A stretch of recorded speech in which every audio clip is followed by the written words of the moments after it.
qiyomat kunida bandaning oyog'i Robbisini oldidan uzilmasdan turun 5 narsadan so'raladi.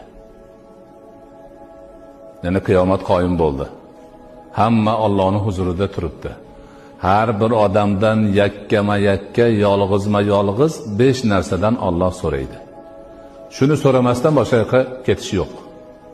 Shu so'rovni javobiga qarab ish bitadi. Maqom belgilanadi.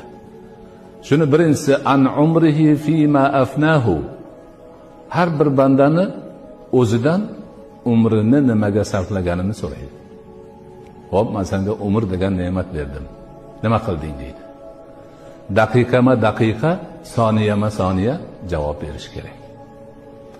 Ana o'sha 5 buyuk narsadan ikkinchisi an shababihi fima ablahu. Ana bandani yoshlik chog'idan so'raydi. Yoshlik chog'ingda yoshligingni nimaga yo'liqtirgansan? Nima sinovida o'tkazgansan? Nima qilgansan yoshligingda? So'rov shu. Qarang, umrdan umumiy so'ralyapti. Umrni bir qismi bo'lgan yoshlikdan alohida so'ralyapti. Chunki yoshlik chog'i halindaqa hal qiluvchi davr. Chorroha davri. Kimni kim bo'lishini belgilab qo'yadigan davr.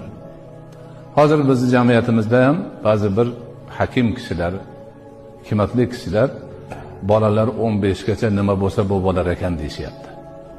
Ya'ni 15 yoshigacha kimni kimligi aniqlanib bo'lar ekan deyapti. Ana shu. Demak, umrdan so'ragan Alloh yoshlik chog'idan ham so'rar ekan. Shuning uchun yoshlik chog'ida nima qilganini aytib faxrlanadigan, Allohning huzurida yuzi yorug' bo'ladigan bo'lishga har bir yosh inson urinishi kerak. Qarimasingdan turun, yoshligingni g'animat bil. Yoshlik g'animat davri. Bunda o'zingga kerakli zodi rohilani tayyorlab ol. Umringga kerak bo'ladigan hamma narsani egallab ol. Chunki ertaga qarisang qila olmay qolasan. Kuching yetmaydi, aqling yetmaydi, imkoning bo'lmaydi.